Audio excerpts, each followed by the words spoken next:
네, 올여름 더위는 이제 사람들 건강까지 심각하게 위협하고 있습니다. 어제 하루에만 응급실을 찾은 온열 질환자가 200명을 넘어선 걸로 집계됐습니다.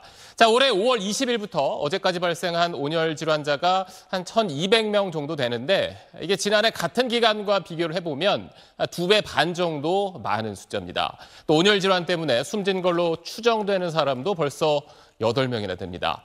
자, 그럼 올여름 폭염으로부터 우리 건강을 지키려면 어떻게 해야 할지 지금부터 전문가와 함께 자세히 알아보겠습니다. 신경외과 전문의인 조동찬 한양대 특임 전문 교수 나와 있습니다. 자, 옛날에는 여름에 더위 먹었다 이렇게 표현도 했었는데 이제 그렇게 넘어갈 수 없는 수준이 됐습니다. 폭염이 얼마나 위험한 건지 좀 구체적으로 설명을 해주시죠. 네, 오늘 서울 날씨 바로 예를 들어보겠습니다. 기온이 35도씨, 습도가 45%, 이런 게 6시간 이상 있었는데요. 이걸 습구 온도, 인체 회복력 온도계로 계산해보면 27.7도인데요. 땀을 내서 열을 내리는 인체 방어 기전만으로는 자연 회복이 불가능한 상태입니다. 이게 얼마나 위험한지 영상 한번 보겠습니다. 의료진 지침에 따라서 20대 건강한 남성을 폭염에 노출시켰는데요. 분당 75회 뛰던 심장이 불과 3분 만에 106번까지 치솟았습니다. 환자가 어지럼증을 느껴서 바로 중단했습니다. 중단 안 시켰다면 바로 혈압이 떨어지고 의식을 잃었을 겁니다. 의식을 잃었을 때 주변에 사람이 없으면 목숨까지 잃게 되겠죠. 유럽 공동연구팀이 요즘처럼 폭염 상태에서는 불과 5분 만에 뇌산소 공급이 떨어져서 의식을 잃을 수도 있다는 것으로 나타났습니다. 요즘 우리나라 폭염은 이 자체로 재난적 상황으로 봐야 할 것 같습니다.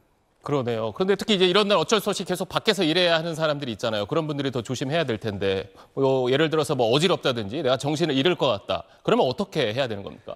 네, 3가지 이유로 의식을 잃게 되는데요.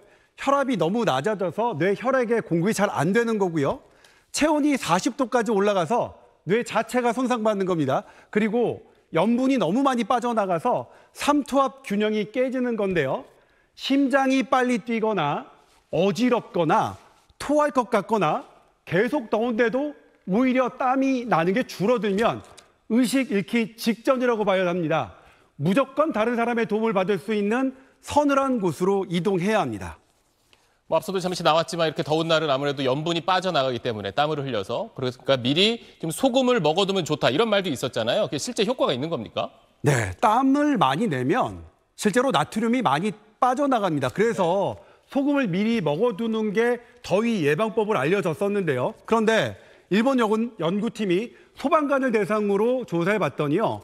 폭염 직전이나 폭염 이후에 소금을 섭취하면 온열 질환 위험이 최고 23배나 높아지는 것으로 나타났습니다. 소금을 대충 집어먹으면 너무 짜게 먹는 경우가 많겠죠. 이러면 오히려 삼투압 균형이 깨져서 뇌 부종이 일어나기 쉽기 때문입니다. 그래서 체액과 비슷한 이온 음료로 염분을 보충하는 게 안전합니다.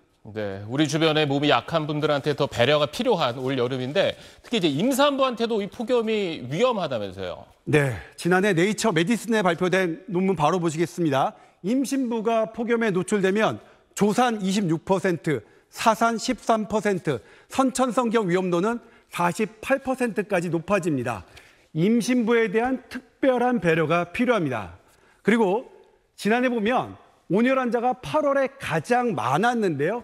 올해도 그럴 것 같습니다. 왜냐하면 더위가 길어질수록 더위에 대응하는 신체 능력이 소진되기 때문입니다. 그래서 적어도 8월까지는 3일 연속 일하면 적어도 반나절은 푹 쉬는 그런 방어적인 행동이 개인적으로나 사회적으로나 필요할 것 같습니다.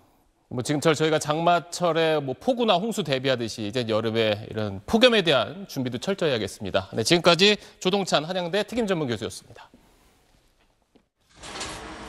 오늘 낮 서울 마포구의 신축 아파트 공사 현장. 팔토시와 스카프를 착용한 건설 노동자들이 분주히 작업하고 있습니다. 온몸에 계속 땀이 흘러 목에 두른 얼음 주머니는 금방 녹아 물로 변했습니다. 이곳은 철근을 고정하는 작업을 하는 곳입니다. 하루 종일 뜨거운 햇빛에 알루미늄 폼과 철근이 달궈져서 온도는 40도를 넘어가는데요. 가만히 서 있기만 해도 숨이 턱 막힐 정도입니다. 철근 고정 작업을 직접 해보니 헬멧 안과 등 부위가 순식간에 땀으로 흥건해졌습니다. 얼음물도 마시고 에어컨 바람도 쐬어보지만 뜨거운 열기는 쉽게 가시지 않습니다. 속옷까지 다 젖을 정도로 요즘은 날씨가 너무 더워가지고요. 집에 가서 뭐 바로 샤워하고 긴 시간 폭염 속에 야외 작업을 하는 노동자들을 위해 공사 현장 곳곳엔 얼음과 이온 음료가 배치됐습니다.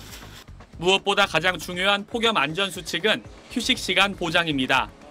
시간마다 휴식을 지켜주시고 계시니까 저희가 일하다가 더우면 쉬면서 작업하고요. 요거처럼 이제 벨소리가 울립니다. 강제 휴식입니다. 체감 온도가 33도를 넘으면 작업 시간 2시간마다 20분 이상 휴식이 필수인데 오후 2시 넘어 체감 온도가 38도까지 치솟으면서 공사장 작업이 전면 중단되기도 했습니다. 역대 최악의 폭염이 이어지면서 온열 질환으로 인한 사고 소식도 잇따르고 있습니다. 어제 오후 경북 구미의 아파트 공사 현장에서 20대 외국인 노동자가 숨진 채 발견됐는데 구조 당시 체온이 40도였습니다. 어제 전국에서 온열 질환자가 98명 발생해 지난 5월 중순부터 누적 환자는 모두 977명으로 늘었고 지금까지 7명이 숨졌습니다.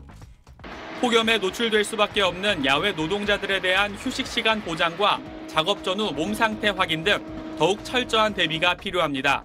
SBS 김태원입니다. 늦은 밤 공원을 찾은 사람들은 물속에 발을 담그며 더위를 달래봅니다. 한강 와서 좀 시원하게 발 좀 담그고 시간 보내면 재밌을 것 같아서 이렇게 나오게 됐습니다. 요새 버티시기 어떻게 괜찮으세요? 솔직히 좀 힘든 것 같습니다. 내리쬐는 햇볕이 없어도 여전히 높은 습도에 쉽게 잠들기 어렵습니다. 많이 덥고 습하고 이 친구도 되게 더위를 많이 타서 영국보다 습도 많아. 너무 많아. 죽을 것 같아. 죽을 것 같은 느낌. 네. 서울에 9일 연속 열대야가 이어진 가운데 올해 처음 내려진 서울 전역의 폭염 경보는 이틀째 이어지고 있습니다. 오늘 서울과 대전의 낮 최고 기온은 36도, 광주와 춘천도 35도 등 전국 대부분 지역이 30도가 넘는 불볕더위가 예보됐습니다. 밤낮 없는 무더위가 며칠째 계속되면서 온열 질환자도 폭증하고 있습니다. 지난 5월 중순부터 전국 온열 질환 환자는 875명으로 늘었고 지금까지 7명이 숨졌습니다. 60대 이상 고령층이 절반 가까이 차지하면서 특히 취약했습니다.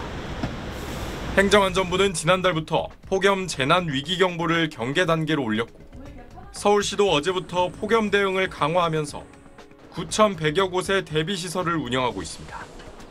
정부는 가장 더운 낮 12시부터 오후 5시 사이엔 야외 활동을 자제하고 영유아나 노약자 등 취약계층은 건강관리에 유의해달라고 당부했습니다.